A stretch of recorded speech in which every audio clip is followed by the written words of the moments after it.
Hi again guys, Scott Caporale with Felix Lee. Here in Sydney at Felix home office and, or home actually. Home, your office. There's a home office, there's Yep. an office here somewhere. The lounge, like what I Anywhere, you know, like pretty much anywhere you feel like working, and that's it. That's what I love working from my home, is that I've got so many different places I can work from. I can work by the pool, Yep. I can work out on the terrace overlooking the rice paddy fields. I've got an inside desk where I do a lot of my calls and a lot of my planning work. Yep. I've got the downstairs dining table where my cook is cooking me breakfast. I'll usually chat to her in Indonesian and practice up my skills, and I can work from anywhere. Lovely. And that's the freedom that That's we're the talking freedom. about. That's it, yeah. I still work, guys, I still work. It's working on your business, it's That's it. doing stuff, but it's a great way to do it. Yeah, it's one of the things that Anthony Robbins said, that a lot of people live in a box. Yeah? They Yeah, drive live in a box, eat the breakfast out of a That's box, go and work in a box, That's it. come home and watch the In a box. And that's the beauty of, you know, like living in freedom. It's at the end, yes, you do have that money, but then at the end, it's about not limiting yourself in what you do, where you do it, but choosing it with your, you know, with your heart. Go with your heart. Sometimes a lot of people forget to go and, you know, live with their heart. Yeah, most people do. I think Yeah. everyone in the, well, that's something about the East, living in the East, and if I call living in Indonesia the East, I Yep. consider that it's much more of a heart-centered culture than what I experience in the West. Yep. Everyone becomes in their head in the West, and we weren't even going to talk about this, but that's a very interesting point about becoming heart-centered, and that's something I'm really passionate about. A lot of the personal development training that I've done and experienced over the years is to live from a heart centre. Yep. And like my biggest saying is, be a go-giver, not a go-getter. That's it, yeah. And it's not about the mind. The mind's a great tool, but if you let it drive you, it can destroy you. So follow your heart or your head to destroy you was one of my mentors' sayings, and I really believe in that. Yep. And that's great to hear you say that too. That's very true. So Felix has come up with a list of questions for me. I have not seen these questions. Yep. So it'll be interesting to see what Felix has got to ask, because the last round of questions when I was here 6 months ago, Felix really impressed me with the quality of his questions. And something that our mentor, Tony Robbins, says, the quality of your questions determine the quality of your outcome. Yep. True. So if you're asking better questions about life, and not why is this happening to me questions, but Yep. what can I do about this situation? Empowerment questions, questions that will take you to the next level. That's it, yeah. They're the kind of questions you want to ask. So Felix is going to rattle off some of these great questions, That's right, yeah. and yeah, we'll take Take it along, take yeah. it along. Sure, yeah. I mean, last time when we met, I did ask a few basic questions how to help, you know, the newbies out there. Yes. And this time I want to, you know. And if you're a newbie and don't know what the word newbie means, which is interesting because it is a IT Yep. jargon, a new person, we just call them a newbie. That's it. Yeah. It's like a little duckling, right? Yep. It's an affectionate term for someone new to the internet That's marketing. it. They're a newbie, Yep. like a duckling. And everyone has to be that step. I mean, has Everyone. to come through that stage. Everyone. And remind me to come back. I want to talk to you about your ideal team member. Sure, yeah. I think we need to talk about that, because I think part of what you do online is actually targeting who you want to Yep. attract on your team, and we'll come The back right to people, that. yep. Yeah, the right people. What Sure. does that person look like? No problems. Yeah, sounds great. Okay. So let's get started. Okay. I've got this because this is exactly what I went through when I set up my goals. Scott, was there any fear or doubt when you first getting involved in online business? I understand that you were in mortgage broker business before. Yep, I had my own business. Yeah. So I just want to ask you why that change of direction, and how would that differ from, you know, the way you do this online business compared to the business that you do back then in mortgage broking business? Okay, there's kind of two questions in that. Yes. One was really about the fear. Yep. And I think the other one was really about the transition and why I moved out of one particular business into strictly an online business. Would that Yep. be right? Yep, that's correct. Yeah. First of all, I still have a level of fear. I don't think fear ever really goes away. So yeah, I was nervous when I started. I think, like a lot of people, the fear of failure was pretty big with me. Yep. I think a lot of the things we learn in the West, and particularly the way we're taught at school, is you can't make mistakes, you've got to get things perfect, you can't copy, you can't collaborate with anyone. It's completely opposite of what you need as an entrepreneur and a mindset. So, you know, a great book is Feel the Fear and Do It Anyway. If anyone hasn't read that book, it's a brilliant, brilliant book. because it's not about getting rid of fear.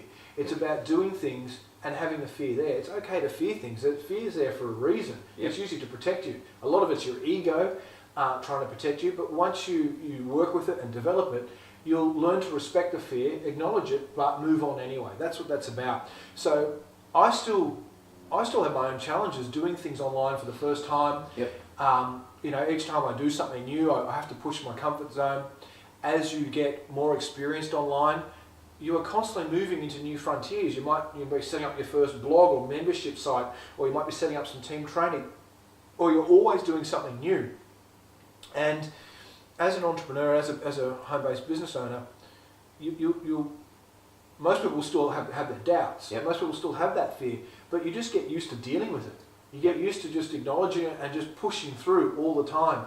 And one of my favourite saying is fail your way forward. So it's about making little mistakes, trial and error, use your mastermind group, use your mentors, make mistakes, move quickly, learn through it, push through it.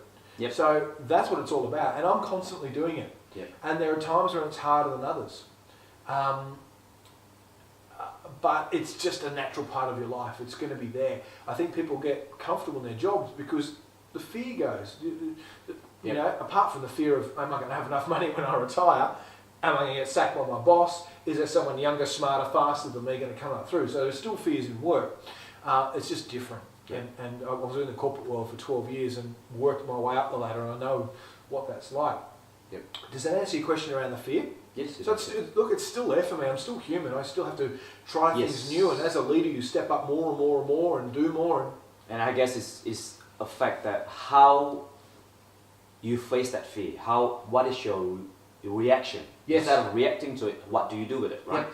And it grows as you grow yourself. As you see yourself grow, you can see how you react or how you actually deal with that fear. I mean, initially when you came in online, you probably, when fear comes, you probably just push yourself and do nothing. But when you become, have that successful mindset, you just deal with it, right? Absolutely. I think it's acknowledging it rather than trying to ignore it. I think people have feelings about things like fear and doubt and uncertainty and maybe unworthiness, and they don't actually acknowledge it. The first thing you need to do is go, oh, actually, well, I'm feeling a little bit scared about doing this. Acknowledging it, there's some magic that happens when you acknowledge an emotion. And my partner of 15 years, Fatini, she's a trained psychologist. And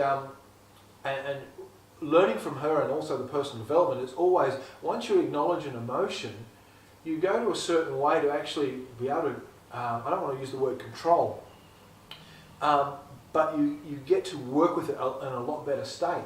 So just acknowledge what you're feeling, and then you can do something about it. You've kind of released that energy, if I can put it that way, by just acknowledging it. So you get better at doing that and quicker at doing it, and picking up, I'm feeling fear here, or I'm feeling doubt here, or... That makes sense, So the second part of your question was to do with moving from my finance broking, moving to online. How does that differ? How does it differ? It's a really good question. And I guess it was probably a bigger transition leaving the workforce, becoming a self-employed person, more than moving from that to online. I guess the online, for me, had a lot more pitfalls. There was a lot more people scamming because people can just hide behind a website or an email, and you've got to sort out all the BS from what is legitimate. And it's just such a busy environment. And there seems to be a little bit more competition there. And it's just different. So it's unveiling all the fog of mist of what's going on in the internet world. And the secret was finding a mentor and following their advice, which I did with Albion Lawrence. And that helped me keep focus. I think getting distracted online was the biggest thing when you're in business and you're there. I think it's easier to stay focused. But online, because it's easy to get distracted because you're on a computer and there's stuff happening all the time, that was probably the biggest transition I could think of. It certainly gave me more freedom. There's no doubt about that. I moved countries 2 years ago. I moved to Bali, Indonesia, and I couldn't have done that in the mortgage broking business. You'd have to go online to do it. So the biggest thing online is the freedom, but you've got to be focused. So the more freedom you want, the more focused you have to be. That's right. Otherwise, Yeah. Just like, you know, any business, then you slave yourself to business. Yeah. Sure, yeah, let's go to the second questions. Was there any fear when you set that, you know, the big goals to move to, you know, to set that deadline, to set the dates to move to Bali? Was there any fear? Funnily enough, with that there wasn't. I just knew it was going to happen. Probably because we'd thought about it. We made a decision 6 months before, and we just worked towards it. I didn't feel any fear about that. I was a little bit nervous about what living in a different country would be like. Yep. Friends had moved over to Bali beforehand and was just saying how easy it was, how great it was, the freedom. So I think I really looked forward to it. So no, there wasn't much fear about doing that. I just made the decision and worked really hard towards it. Sure, that sounds great. So even before, when you set that goals, did you already have enough, income from the online business to actually... No, I didn't have the income at that time. Okay. No, not enough to do that. It was building consistently, Yep. which I guess gave me a lot of faith. Yep. That it would keep going as long as I kept working and doing the same thing. And you know, the biggest thing for me was budding up with Albie, and we'd have our weekly meetings. He has certain strengths, I have certain strengths. We got together, and as a team, we really went ahead leaps and bounds, and we were able to keep each other in check. Yep. So that helped, but I certainly didn't know how I was going to do it, but I knew what I wanted, and the how works out if your why is big enough, right? We've talked about this, and I've seen your videos on why. Mm-hmm. And if your why is big enough and you get out of your own way and just focus on making those steps, you just find your way. Just the how will show up. That's it. The how will happen. That's pretty good. Yeah. And also today I want to show, you know, our audience, all the leaders are human too. So we have weaknesses and we have strength. Everyone have weaknesses and strengths. So what do you think was your major struggle what is your major weaknesses when it comes to coming first as a newbie into this online world? Yeah. Wow. Okay. Very good question. My weaknesses were, I'm an introvert, so I didn't really like doing videos. I wasn't very comfortable in front of the camera. My weakness is I'm really detail oriented, which means I get bogged down in analysis paralysis. Yep. And I'm very analytical. I love that. So I want things to be right before I get them going. So a lot of those hurdles really stopped me. Yep. Where Albie was great and just led the way was, you know, he's a natural extrovert. Yep. And he will just make mistakes and fail his way forward. So I learnt from that. What other weaknesses did I have when I first started? How about the struggles? Like, what did you struggle most initially when you first came in online? Actually trying to piece it all together, trying to work out how it all worked, because I'm a detailed person, but I do like the big picture. I like to see where the start and end is first before I drill down. And I didn't quite know how all of this hung together. So it really stopped me moving forward, because if I can't see it, I get kind of paralysed. Yeah. So they're the things I can think of. Sure, yeah. I actually did a video recently on the books that I've read on the characteristics that you have. I probably, when you say, you know, you are a detailed person, I'm actually one of those person as well. Yes. I like to know in details how it works, but as you grow, like, we know that the more action it takes, the more failure that, you know, you experience, it becomes part of your journey, part of our journey to share with our teams as well, isn't it? Mm. The more mistakes you make, you know, the closer you're getting to your goal. Yep. And just having that mindset. Yep. So what about for you? What were some of the fears that you had? My fears coming online probably is... Oh, sorry. No, you're right. There is the scam fear. Am I going to get scammed? Am I going to lose my money? Is this not going to work? So they're some of the bigger fears. I forgot about those. You think, oh, how do I know this is going to work? How do I know that someone's going to take my money? How do I know that this is legitimate? Yep, true. Right? Okay, so sorry. No, they're very important ones. I think most people coming online will have, because they're afraid of getting scammed, because obviously there are a lot of different laws, different countries. Different laws, yeah, all that. How it works. My personal fear when I came in online was, you know, getting out of my comfort zone. Mm. Will I be able to talk in front of camera? Will I be able to reveal my life just like anyone else? You know, will I be able to be unique enough? Will I be able to give value to people? Yeah. Well, you're an absolute success, because I've never seen anyone. We have a term in Australia called spilling your guts, And I've realised a lot of people around the world don't understand that term. But spilling your guts is basically our way of saying getting your emotions out. And Felix has just done an amazing job in conveying his emotions. And I'm going to say, you've done a better job than me getting across your journey, your story, your trials and tribulations, and you have just come leaps and bounds. You've set a new standard. And so I congratulate you and say you're such a success because you've got over that fear of doing that. And some of your videos are just so powerful. Yep. And the fact of what you share about your journey. So well done for that. Thanks for that. Yeah. You've certainly got over that fear. Yep. And moving through. True. And I mean, that's actually one of the satisfaction of involved in this business, because you can see yourself grow, and at the same time you overcome your fear. I mean, when you overcome one particular fear, you have that sense of achieving a satisfaction, right? Yeah. And when you see yourself, when you're at the positions that you can't see yourself as a leader, but you work yourself through, and you work yourself, and you can reflect back to the journey of, wow, I have become the person that I'm right now. Yeah. That is, so tell me, do you love doing videos now? Oh, I love doing videos. You're addicted to it. I'm actually, when I was like, when I set my goals, I was thinking, I'm gonna do one video a day. Yeah. Whereas before, it's like one video a month. Yeah. It's like a struggle to get it set up, to get it, But now it's a matter of just turning on. I mean, scheduling what I want to say, or what values I want to give to people. Yeah. You know, like me going, I'll wait till I get a new lens for my camera. I need a better microphone. I still get caught up in that stuff, guys. But Felix? Yeah, because I'm not a gadget stuff. So I mean, I'm not a gadget person. I just this camera will do. Yeah. Just go for it. Yeah. Straight off your. In front of my laptop. And that's it. Yeah, I love it. It's beautiful. Yeah.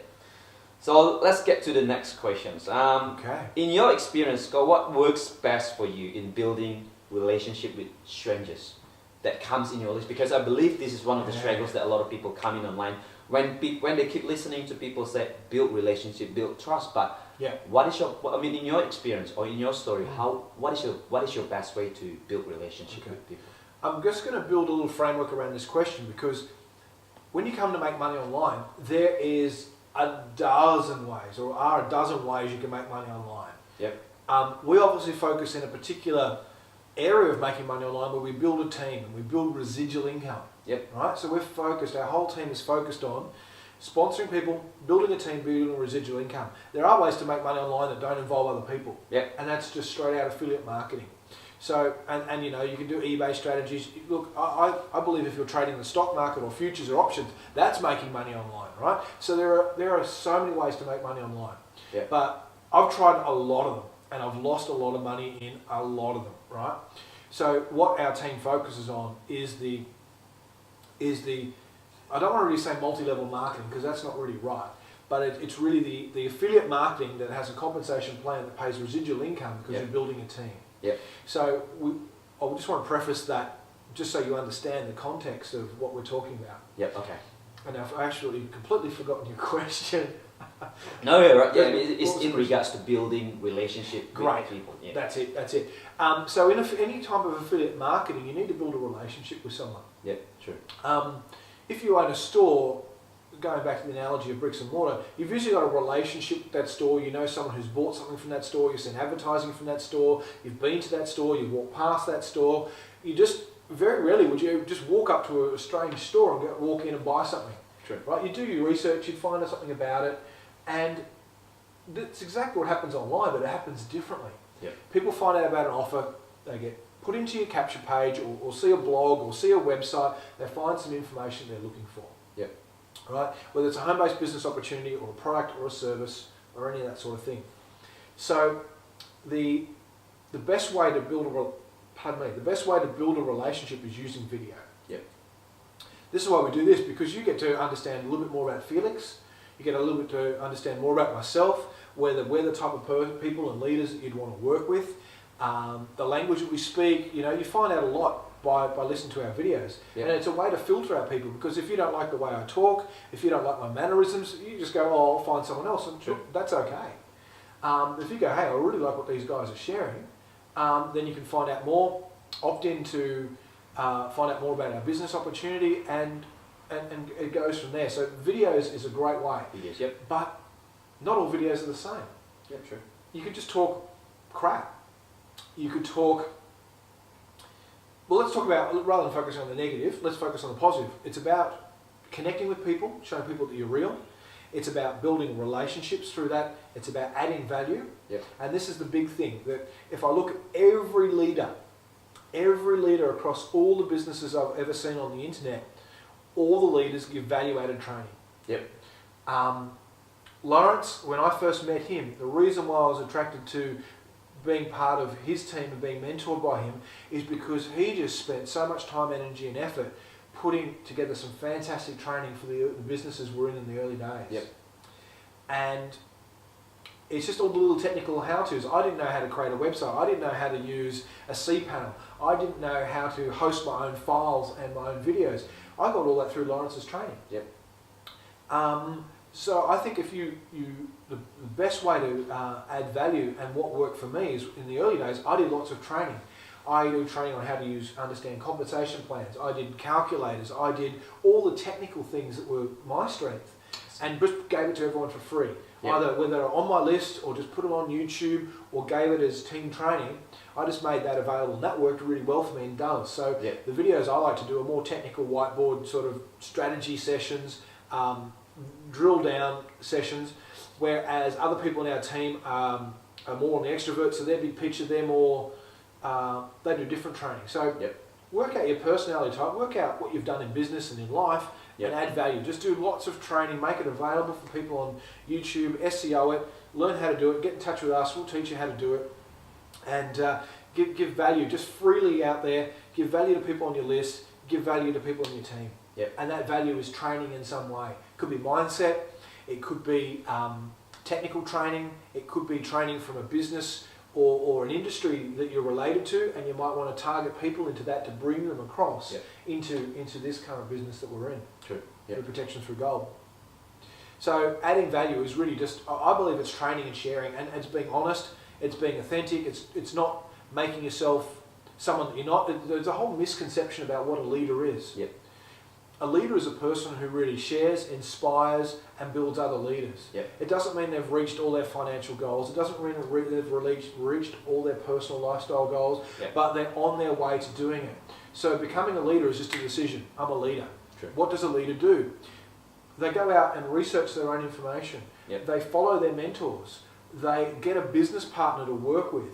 They realise their mistakes. They learn from it. That's all the things that leaders do. It's not about the perception about it. It's about your attitude of becoming a leader. It's just, I'll decide, well, I'm going to be a leader. What would I need to do if I wanted to follow me? Yep. So it's that question. So if I wanted, 20 Felixes in my team, which I do, like, there's only one Felix, but with the same mindset, the same great attitude and humility and everything that Felix brings to the team and his team, what do I need to do to encourage those people to come and join my team? So that's a question to ask yourself every single day. Yep. Every single time you write an email, every single time you do a video, you do a blog, you do something, ask that question. What do I need to put in here to attract those people? What do I need to do as a leader to have those sort of people come and join my team? Yep. And you need to do that from the start. The sooner you get that, the sooner you'll build the team and attract the right people into your team. And it's just a decision. It doesn't mean you're there yet. It means you know where you're going, and you're just going to bring people with you. That is so true.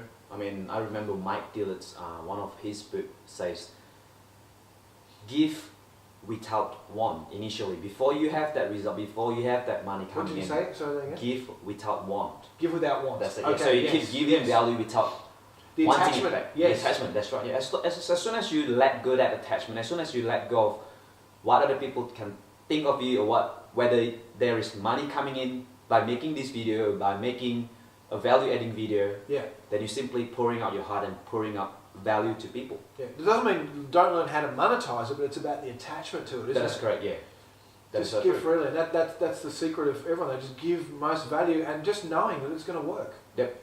Not watching every single lead that comes in, I wonder if they're going to sign up, True. or just give value. Yeah, I mean, Make this world, sorry to interrupt, No, you're right. make this world a better place. We're all here to make this world a better place. We're all human beings, empowering other people. Yes. Right?